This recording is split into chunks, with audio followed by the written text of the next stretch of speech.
What does your dream life look like? You know, for a lot of people, it's big houses, big cars, a big, beautiful family. It could be just simple of just freedom and travel. But what does your dream life look like? Listen, regardless of what the goal is, really the goal is the journey. And today I'm going to show you the journey. I'm going to show you and tell you a little bit about my journey from, well, where I'm at now, but where I started. I'm going to take you all the way back to my first business, which was cleaning people's blinds. The blinds in their home, that's what I did. And believe it or not, that business led to, well, my dream life. Let me show you how.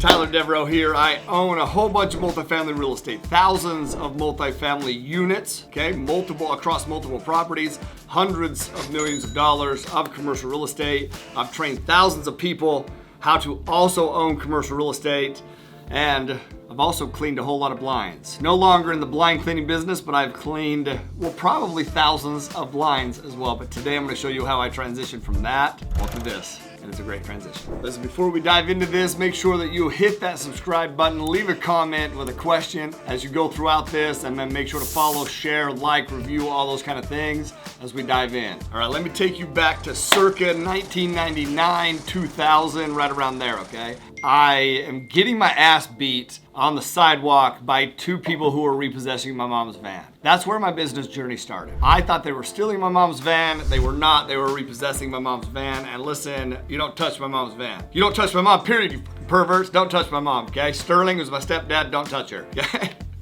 But these dudes had been taking my mom's van, man. I chased them down, and now I'm in a fight with them, and they are very much winning the fight. But that opened my eyes up to a lot, and then I needed to do something different. See, I've always worked, man. I used to do paper routes, hauled hay, worked at the gun club, all sorts of jobs, dude. Also, anything that I could do to make some money. When my first business venture started, well, about 16 years old, once again, circa 1999, 2000, something like that. And that's when I realized I needed to do something different. And I started cleaning people's blinds. My grandpa had a blind cleaning business called Supersonic Blind Cleaning, and I bought that business from my grandpa and started cleaning blinds. Now listen, that business was anything but glamorous. I would pass flyers around town to all these different people. They would call on the flyers. I would go give them a measurement. A lot of the times I would drive there, measure their blinds, give them a quote, and they would not want to move forward with me cleaning their blinds. But I'm going to tell you what it did. All these things along the way, all these things right now that are already part of your life, things that you've done, maybe even things that you're currently doing that you don't believe are part of your dream life. Yeah, they are. This was a critical point for me to become part of my dream life. Actually, getting my ass beat on the sidewalk was a critical point of the journey that led to me,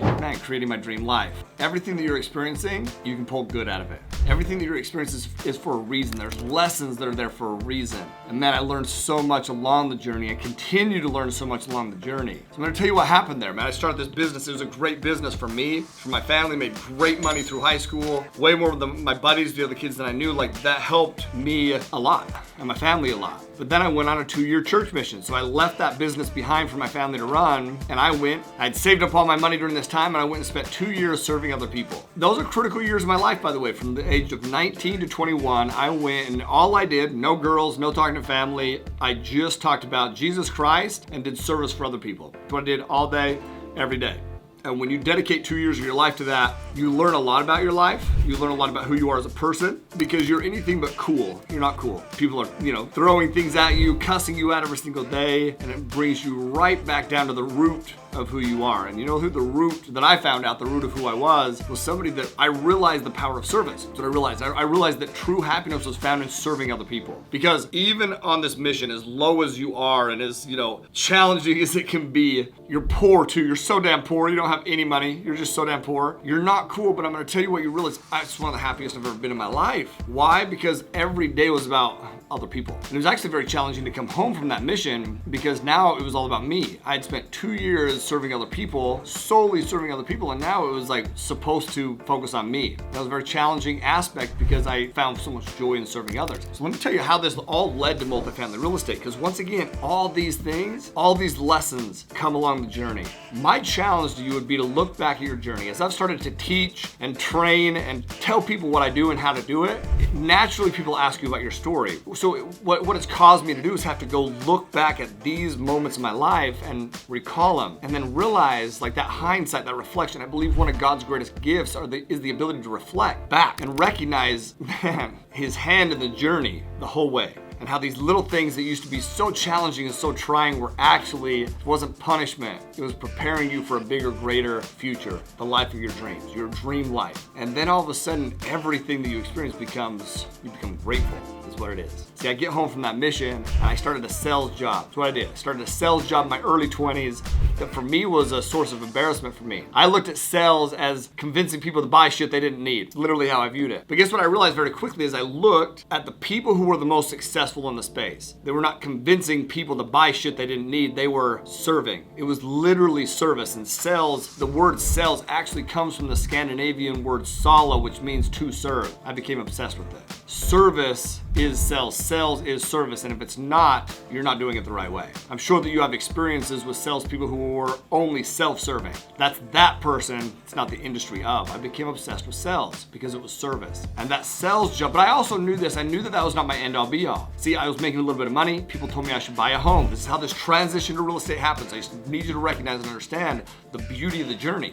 I buy a house to live in. I buy a house to live in because people tell me that I should buy a house. A week before closing, I got laid off from my job. Now, it's very hard in that moment to be like, well, this is a blessing from God. How beautiful. But it was absolutely a blessing from God. Hindsight. Want to know why? I still bought that house. I still bought it. I had my buddies rent from me while I lived in that house, which means I was actually profitable to live there. I didn't have a lot of money. I didn't want to pay other people rent. I was hoping that they would pay me rent instead, and they did. And just like that, God introduced me to the power of real estate. I recognized the power of real estate. I recognized the power of passive income, and I was like, man, how do I create more of these income streams? How do I do this? That all came because of a disruption in my life. See, your greatest opportunities come after a disruption. That disruption is what awakens you to the new opportunities. As long as you take the time to actually look at the disruption and be like, okay, what value can I pull from this? What am I being prepared to do? What is God trying to tell me in this moment? And how can I listen to just listen? So I learned the power of real estate, man. I started a web business and I,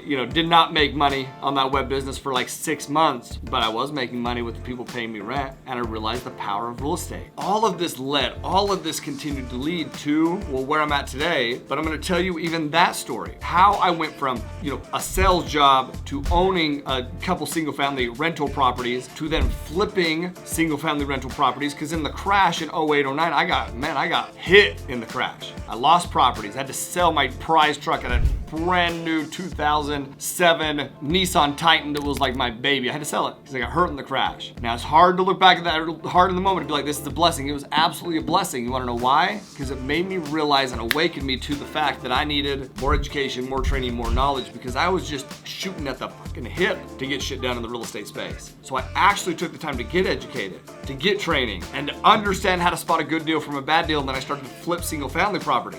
And listen, that was awesome, but I also knew that that wasn't my end all be all, because I was dead set on getting passive streams of income, and flipping single family properties is not passive stream of income, it's another job, is what I realized. Then what happens from there? Well, I get a 10-unit building dropped in my lap. 10-unit building? I had no idea what to do with a 10-unit building. Like, absolutely zero clue how to buy this. And my first initial thought was, I can't buy this. I can't do this deal. And I was about to pass, and I was like, well, man, do I know anybody that could do this deal or that would want to do this deal? And I had a network of people that I had built up through my real estate investing journey, and I started to reach out to them because it was a good deal. I just didn't have the money to buy it. I had no idea how to buy it. So I ended up wholesaling that deal. Wholesaling, for those of you who don't know, it is where I put a deal under contract, or you put a deal under contract, and then you assign that deal to someone else to close, and you get a fee for being the middleman, the middle person. You get a fee. And that fee on that 10-unit building was bigger than most of my fees from flipping single family properties. And I was like, man, if I'm getting this fee, I think it was like 60 grand, 70 grand profit straight out the gates. Like, if that's my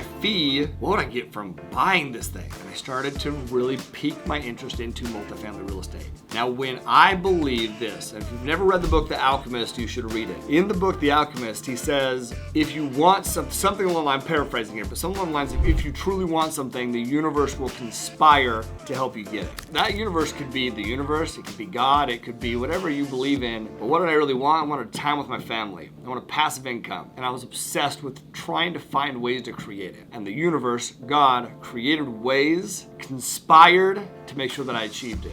And that happened by running into an acquaintance in the airport who then connected me to an event about multifamily real estate by Dave Lindahl. Dave Lindahl was teaching this class. He's an OG in the multifamily space, and I go to that training and immediately learned that I could actually buy an apartment building. And y'all, that's where this whole journey took off, is what most people would think. It's what most people would think. I just found out that I was gonna become a dad. I was hyper focused on making sure that I had passive streams of income so that I could be a present dad, the dad that I wanted to be. That's not where my journey took off. That's where my journey in the multifamily space started, but my journey took off by getting my ass beat on the sidewalk and realizing that I needed to do things in my financial future, take massive action to better my life so that my future would be bigger and better. It started there. The whole journey, the ups and downs, that's the beauty. That's the beauty. That's the shit that you're going through right now that you're wondering, is there purpose behind it? Fuck yeah, there's purpose behind it. As long as you get through it. See, there's only something behind it if you get through that son of a.